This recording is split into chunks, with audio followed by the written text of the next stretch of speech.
The day kicked off on a frantic note as neither my wife nor I were stirred by the alarm clock, thanks to a power outage overnight. Racing against the clock to make it to work punctually, my wife, more so than I, considering my later start time of 9 a.m. and a mere 15-minute commute. With her habitual morning ritual of checking emails disrupted by the rush, she forgot to power down her computer. As I moved to shut it off, a subject line caught my eye in an email received a few days prior. Aloha for a great time. My heart sank as I delved into its contents, discovering my wife's plan to jet off to Hawaii with another man while I embarked on a 2-week business trip. It felt like a brutal blow to my core. Now, let me offer some context. Molly, my wife, and I were introduced by mutual friends over 12 years ago, who sensed compatibility between us. As it happened, we shared a passion for fitness and a health-conscious lifestyle. Molly was deeply involved in yoga instruction and personal training, while I pursued a career in marketing for a mid-sized company nurturing aspirations for expansion. Whenever possible, I immersed myself in outdoor activities, be it hiking, mountain biking, running, or any other pursuit under the sun. We shared numerous common interests and made quite the striking pair. Molly, standing at 5'6", with cascading brown locks, brown eyes, and a jaw-dropping physique, complemented my own 6'3" frame, blonde hair, blue eyes, and athletic build perfectly. Was it love at first sight? No, but our bond grew from friendship to romance over time. It took a couple of years before we tied the knot, and for the past 8 years, I believed we were genuinely happy. At least I was convinced of my happiness until I stumbled upon that email, realizing our marriage was teetering on the brink. It appeared that this guy, Martin, and Molly had been scheming this romantic escapade for quite some time. She was well aware of my upcoming business trip, a pivotal opportunity for both myself and the company. I was slated to be away for 2 weeks with a select group, aiming to secure several significant accounts. Success could mean a promotion and a substantial increase in salary. However, as I absorbed the contents of that damning email, such career aspirations paled in comparison. Determined to unearth the truth, I delved into Molly's inbox, searching for clues about Martin. Conveniently, she had stored all their correspondence in a folder labeled trips. Molly wasn't particularly tech-savvy, but my daily interaction with computers provided me with a navigational advantage. It quickly became apparent that she had been entangled with this individual for the past 6 months. But why? I racked my brain, unable to pinpoint any glaring signs of discontent in our marriage. Our life together seemed idyllic, characterized by mutual enjoyment of each other's company. What could have driven her into the arms and bed of another man? My mind raced as I prepared to head to work, but before leaving, I made sure to copy all the saved emails onto a thumb drive. I needed time to digest the contents and gather more information about Martin, perhaps even uncovering the motivations behind Molly's actions. After shutting down her computer, I hurried off to work, consumed by thoughts of her and this mysterious Martin. Initially reeling from the shock of discovery, anger began to simmer within me, igniting a desire for revenge on an unprecedented scale.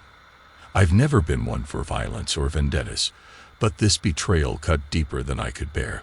While part of me yearned to trace the origins of this affair, I ultimately dismissed the notion. Instead, my focus shifted to learning more about Martin and devising a plan to shatter their worlds with a very public humiliation. I had 6 weeks to orchestrate something unforgettable.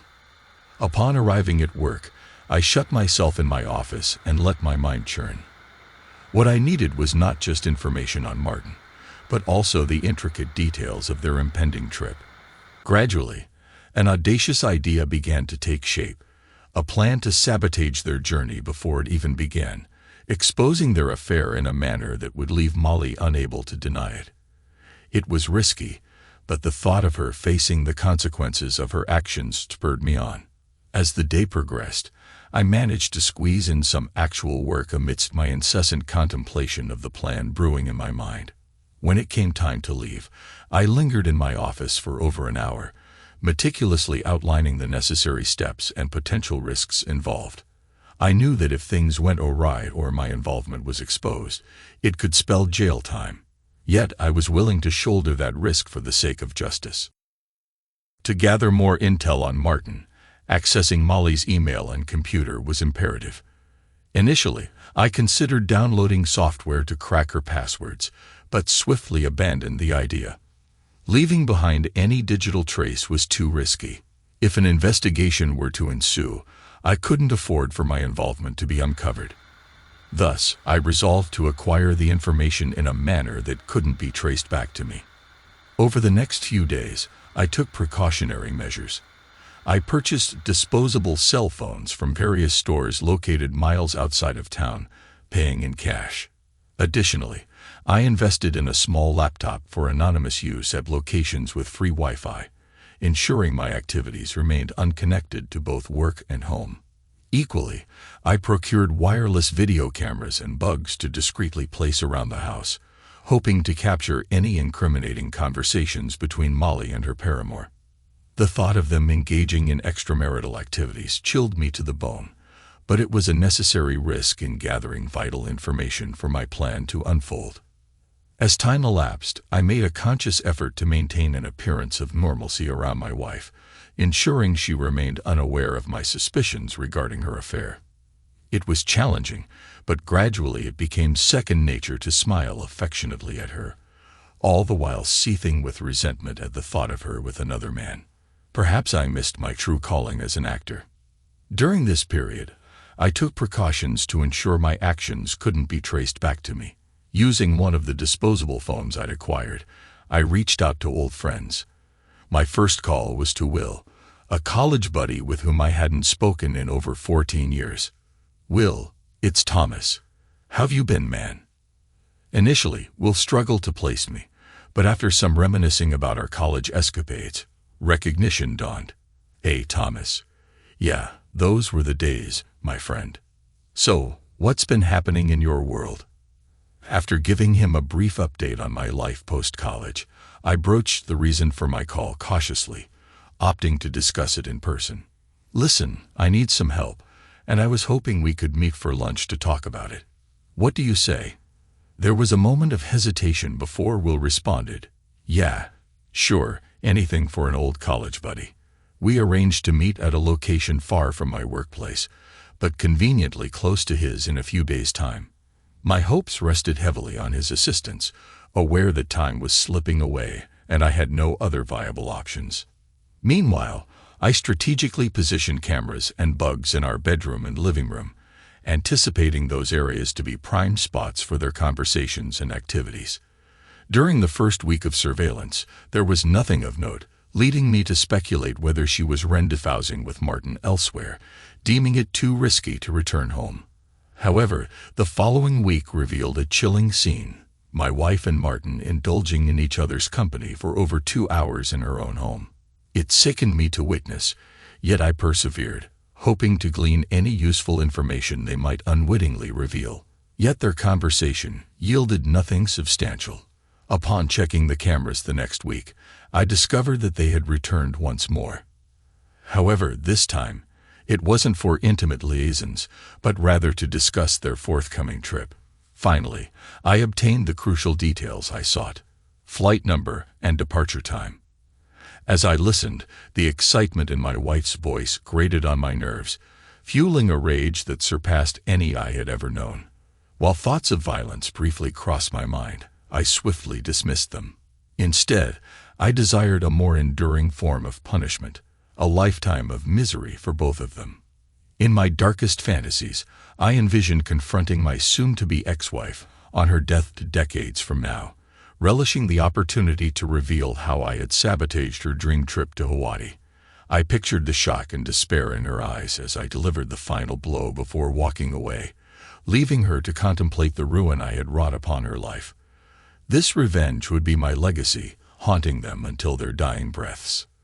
With a renewed sense of determination, I acknowledged there was still one crucial task left to complete, albeit one fraught with risk. Through my investigation, I uncovered more about Martin's character. He and my wife shared a workplace as personal trainers at the Sing Health Club, and it appeared he had a notorious habit of engaging with married women. Well, that pattern was about to meet its demise in a very unpleasant fashion. Martin resided in a nearby condo complex, not far from the health club. Taking the calculated risk, I decided to conduct some surveillance, taking a day off from work under the guise of attending to personal matters before our upcoming business trip. Equipped with a digital camera boasting a powerful zoom, I staked out his residence for several hours. The complex was unremarkable, comprising modest 2-bedroom units.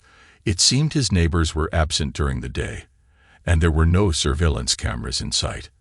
A fortunate circumstance, for what I had in mind needed to be executed covertly. Nerves gnawed at me as I met with Will, knowing that what I was about to ask of him constituted the greatest risk of my entire plan. Yet, if successful, it would be undeniably worth it. Spotting Will entering the restaurant, I waved him over to the table I had chosen, a secluded spot towards the back, with only a handful of patrons enjoying a late lunch.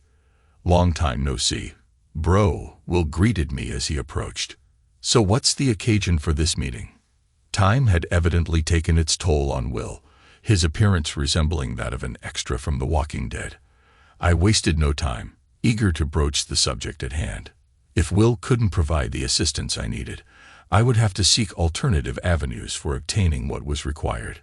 We delved into reminiscences of our college days, particularly the legendary parties we used to host. Once a notorious party animal, the toll of those wild nights had clearly caught up with him, aging him well beyond his years. Sensing the urgency of our conversation, I cut to the chase and addressed him directly. "Will, the reason I asked you here was to inquire if you or someone in your network could assist me in acquiring some party favors for a private event I'll be hosting." I handed him a list. "Can you help me out? I'm more than willing to compensate you for your time." As Will scanned the list, his initial shock transformed into a grin. "Sure thing, man. Sounds like it's going to be one hell of a bash. Any chance I could snag an invite for an old college buddy?" Relieved by his willingness to assist, I nodded. "Absolutely. Just procure what I've asked for, and I'll provide you with the details of the party." "Cool, but I'll need some upfront cash to secure these items," Will noted, eyeing the envelope I had prepared. I passed him the envelope containing several $1,000s. "Will this suffice?" "Whoa, you're planning quite the shindig, aren't you?" "This'll cover it, and then some," he replied, impressed. "When do you need this stuff?" I instructed him to meet me the following week with the goods, emphasizing the importance of promptness and communication. After exchanging contact details, including the number for my new cell phone, we departed the restaurant, our business concluded. With just 2 weeks left before my trip, timing was of the essence as my wife and her lover planned to depart the day after my departure. I had successfully met with Will, who provided everything I had requested. Now the critical task at hand was strategically placing these items to ensure they remained undiscovered until the opportune moment. 3 days prior to my trip, I returned home early, finding my wife's suitcase meticulously packed for her illicit getaway. With careful precision, I inserted a few surprises into her belongings, concealed in a way that would evade detection even upon unpacking and repacking. She wasn't my intended discoverer of these items, after all. The next step involved a considerably riskier venture, breaking into Martin's residence. While his work schedule was known to me, my lack of experience in such matters posed a challenge. Nevertheless, I equipped myself with a lockpick set and a guidebook procured from the depths of the internet. Practice sessions on various locks at home and work had honed my skills, instilling a degree of confidence in the success of this aspect of the plan. It was early afternoon when I informed my boss of my need for an extended lunch break. Soon enough, I found myself standing outside Martin's condo, equipped with my lockpick set. To my own surprise, I managed to breach the lock in just over a minute and swiftly gained entry. Efficiency was paramount. I aimed to complete my mission swiftly and leave no trace behind. Clad in latex gloves, I made a beeline for his bedroom, where I discovered his packed bag awaiting his departure. Mimicking my actions with my wife's belongings, I carefully added a few travel gifts that would undoubtedly leave a lasting impression on their trip. Moving to the kitchen, I located a can of coffee, seizing the opportunity to further my plans. Emptying the contents into a mixing bowl, I discreetly inserted a few packets before refilling the can and restoring it to its original position. Satisfied that everything appeared undisturbed, I exited Martin's residence and made my way home, with just one task remaining. A couple of days before my trip, I reached out to a friend who had a connection at the airport with the TSA. Armed with all the pertinent details regarding my wife and Martin's flight, I entrusted my friend with disseminating the information discreetly. However, I emphasized the need for utmost secrecy regarding the source of the intel. "Jasper, I need to ask you a favor, but it's imperative that you keep the source of this information under wraps," I instructed, providing him with the flight specifics and Martin's name, omitting my wife's identity. Assured of his discretion, Jasper assured me he would pass on the details to his cousin, leaving the rest in their capable hands. Before finalizing my preparations, I removed all traces of surveillance equipment and disposed of them discreetly. Additionally, I added a few surprises to Molly's car, ensuring her troubles would only multiply upon discovery. The day before my scheduled departure, I decided to indulge in a bit of mischief at my wife's expense. Upon returning home from work, I deliberately assumed a somber demeanor and took a seat, feigning distress. "What's wrong? Did something happen at work?" my wife inquired, concern etched across her features. Something did indeed happen. The clients we were supposed to meet abruptly canceled our meetings. Now it seems I won't be embarking on that trip, and the company will miss out on a significant opportunity for growth, I replied with feigned indignation. I observed the shock and apprehension flicker across her face, confirming my suspicions that she was anxiously contemplating ways to ensure my departure so she could indulge in her escapades with Martin in Hawaii. "Can't they still send you and attempt to salvage the situation with the clients? After all, you and your team have invested considerable time and effort into this project. It would be a shame to see all that hard work go to waste," she suggested, unwittingly provoking my ire with her mention of shame. Suppressing a chuckle, I decided to put an end to her distress. "Just teasing, honey. The trip is still on, don't worry," I reassured her. Relief flooded her features, and she offered a relieved smile. "You really had me going there for a moment.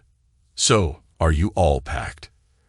"Yeah, just a few final items to add to my carry-on, and I'll be ready to go. Will you miss me terribly while I'm away? Any plans for a girls' night out or something?" I quipped, struggling to contain my simmering anger. "No, nothing planned. I'll just be here eagerly awaiting the return of my loving husband," she replied, her words nearly causing me to burst into laughter, if not for the seething rage brewing beneath the surface. The following day, my wife drove me to the airport for my departure. Before parting ways, I pulled her close for a long, impassioned kiss, knowing it would be the last one we'd share. With a sense of finality, I bid her farewell and joined the rest of my colleagues as we boarded the flight. The journey was uneventful, and upon arriving at our destination and checking into the hotel, I placed a call to the house, utilizing the hotel room phone. Receiving no answer, I left a carefully crafted message, feigning distress. "Honey, I've made a foolish mistake. I left my phone in the cab, and I won't be able to reach you until it's returned or replaced. If you need to contact me, please leave a message at the front desk, and I'll be sure to return your call later this evening." Of course, I hadn't actually forgotten my phone. It was a deliberate ploy to avoid her calls. The following day, I ensured my phone remained switched off during my meetings with clients, preventing any interruptions. Upon returning to the hotel room, I checked for messages but found none, leading me to speculate that perhaps her calls had been intercepted by airport security. As the meetings progressed, exceeding even our initial successes, we concluded early and returned to the hotel. Upon accessing the messages on the hotel room phone, I noted one from my wife, another from her father, and a surprising third from a DEA agent, a development that brought a satisfied smirk to my face. Turning to my cell phone, I discovered several messages awaiting my attention. Listening to the messages on the cell phone, I maintained a facade of concern as I absorbed the distressing news. My wife's tearful plea for help echoed through the receiver, pulling at my heartstrings despite my inner satisfaction. Following her message, my soon-to-be ex-father-in-law's voice crackled through the line, conveying urgency as he relayed my wife's arrest and desperate need for my presence. Lastly, the DEA agent's stern tone cut through the air, detailing the gravity of the situation surrounding my wife's drug-related charges. Despite my inward elation, I concealed my true emotions behind a mask of seriousness, aware of the need to maintain appearances among my colleagues. The plan had unfolded seamlessly thus far, but I understood the importance of feigning shock and concern to avoid any suspicion falling on me. The following morning, I reached out to my boss, vaguely alluding to a pressing family matter without divulging specifics. Graciously, he granted me leave to attend to the emergency, emphasizing the importance of my swift return to finalize our deals with the clients. Without delay, I boarded the earliest flight back home, eager to execute the next phase of my scheme. Upon touchdown, I retrieved my lost cell phone and dialed my father-in-law's number, ready to play my part in the unfolding drama. What in the world is happening? I received your message, but I can't wrap my head around it. Molly arrested on drug charges. That's absurd. She's never been involved with drugs. Where did this happen? I interjected, though I already knew the answer. No, she was traveling with a friend to Hawaii, and they were stopped at security. Illegal drugs were found in her possession and her friends, her father responded, his voice laden with embarrassment. Wait a minute, hold on. She told me she'd be at home, that she had no plans. Who is this friend she was supposed to be going to Hawaii with? I bet one of her girlfriends talked her into it. Leading to this mess, I speculated, my frustration mounting. Her father hesitated before replying. No, it wasn't with one of her girlfriends. The important thing, Thomas, is that she's in trouble and needs our help. She loves you, and I know you love her. So I cut him off abruptly, unable to contain my amusement. What aren't you telling me, Dad? Who was she traveling with? I demanded, relishing the moment. There was a pause before he cleared his throat uneasily. She was traveling with a man, Martin someone. He's also been arrested, but... So let me get this straight. I interrupted once more, my tone incredulous. My wife, your daughter, was jetting off to Hawaii with another man while I was working hard to provide for us, and she ends up getting arrested for drug possession. Is that what you're telling me? Yes. Unfortunately, that's what I'm telling you, he confirmed reluctantly. After a prolonged silence, I finally spoke, my tone firm and resolute. Okay, I need to speak with her lawyer first, then this DEA agent, and finally with her directly. Once that's done, we'll reassess the situation.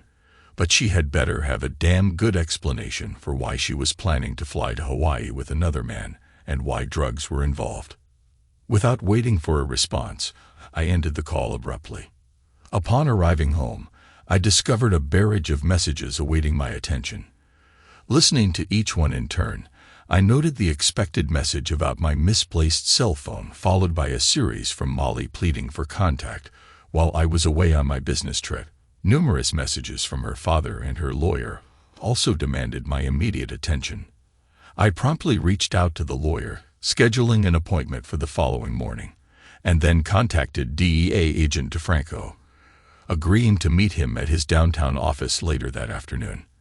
After a hasty cleanup, I headed out, my mind racing with thoughts of whether I had covered my tracks effectively to avoid any repercussions. Before I knew it, I found myself seated in what seemed like an interrogation room, Agent DeFranco entering with a folder in hand. I'm glad you could make it. I have some questions regarding your wife that I'm hoping you can shed light on, he stated, glancing at the contents of the folder. I can assure you, my wife has never been involved with drugs. In all the time I've known her, she's never even touched anything illegal. She's a yoga instructor, for God's sake. Why would she be mixed up in drugs? I maintained, injecting a touch of indignation into my tone, though Agent DeFranco remained unfazed. People make foolish choices for various reasons, he countered, still fixated on his paperwork. Did you have any knowledge of your wife's plans to travel to Hawaii with this man, Martin? She claimed he was just a friend, but Martin insists they were embarking on a romantic getaway. Do you know him? Were you aware of her infidelity or the drugs? His gaze pierced through me, demanding answers. Taking a moment to compose myself, I responded evenly. I had no inkling of any of this until I spoke with my father-in-law earlier today. But I'm finding it difficult to believe. She must have been manipulated into this. She's too good a person to be involved in such things. I treaded cautiously, wary of tipping my hand. I knew Agent DeFranco was skilled at detecting deception, so I chose my words carefully. He sighed, his expression grave. Unfortunately, it seems you were unaware. Your wife was indeed involved in an affair with a drug dealer.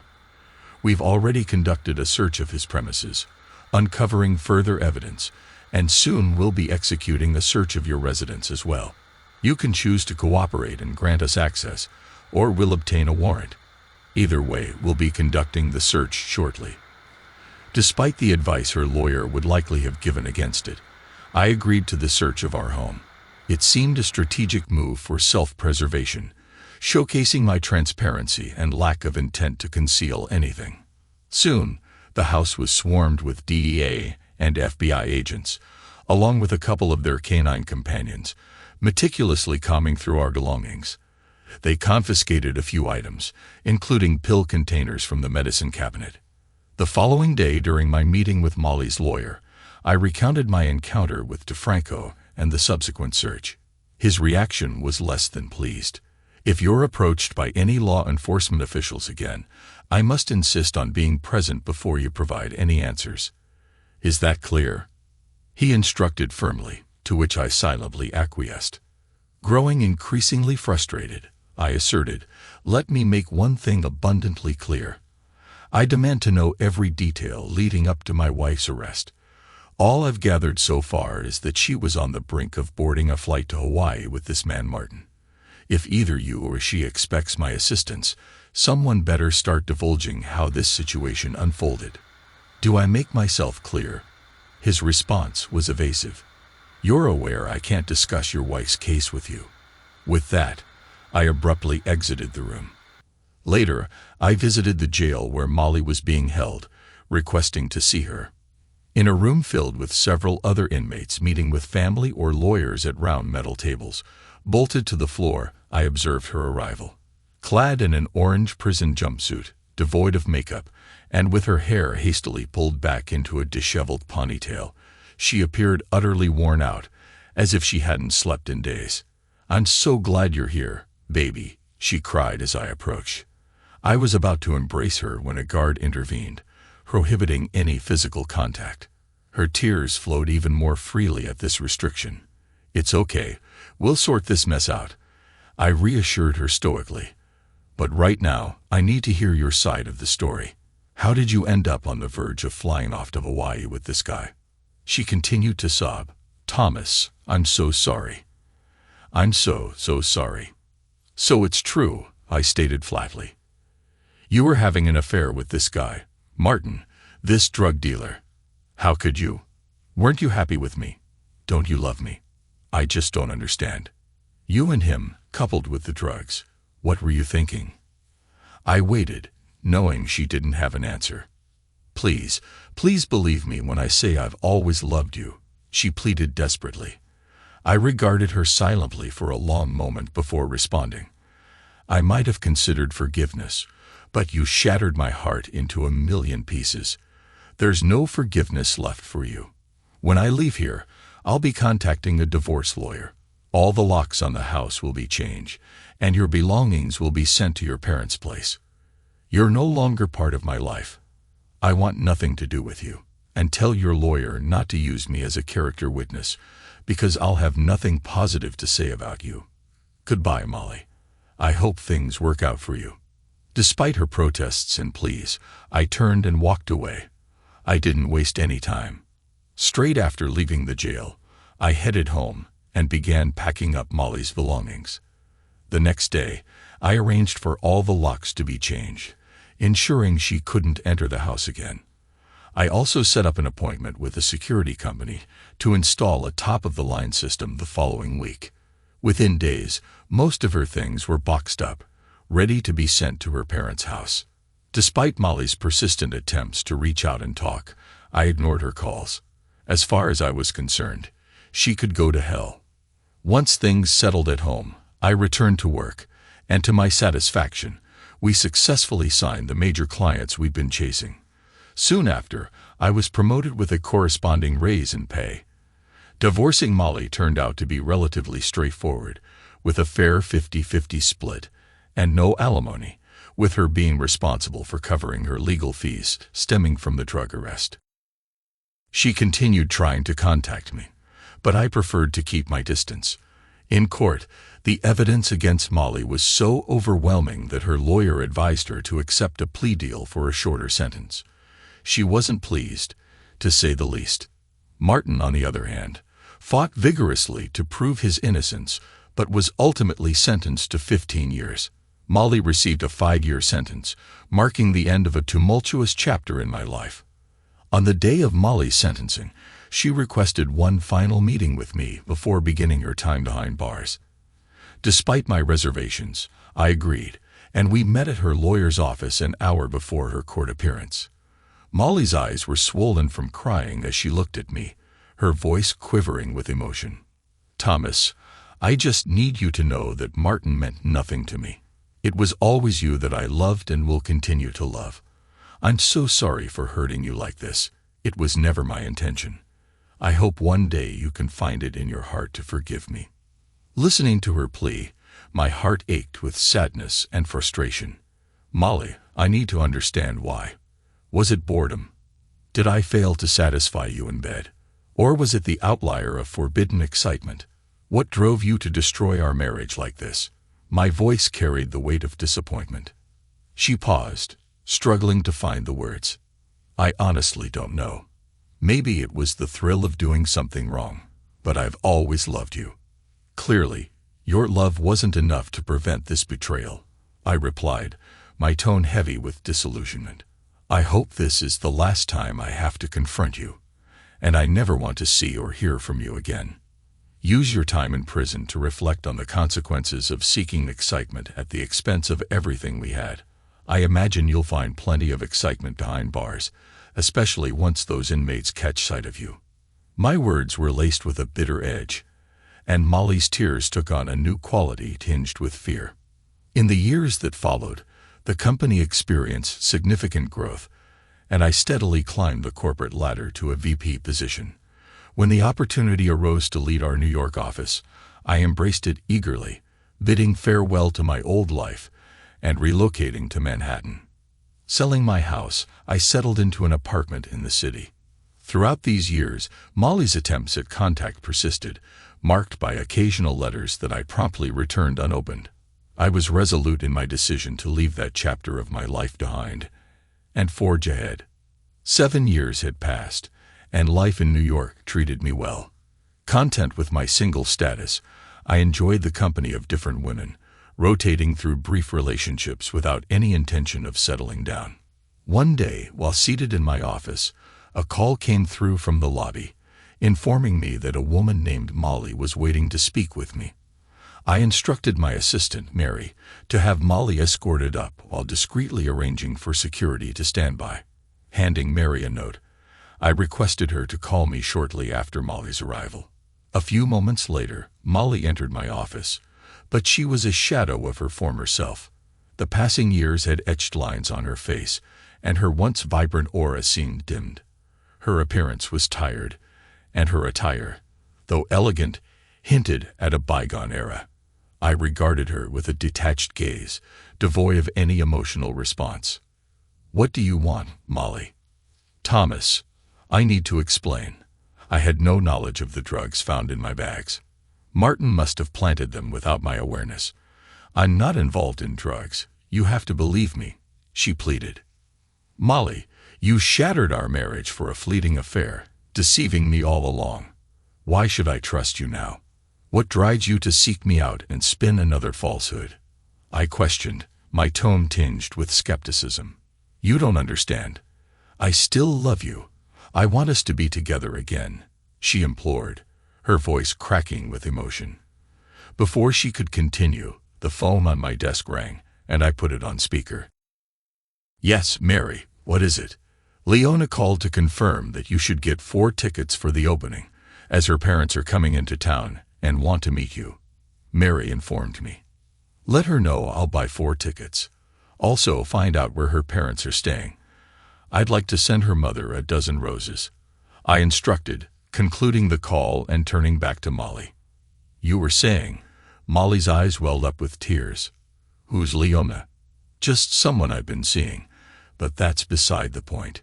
You're not here to discuss my personal life, I replied coolly.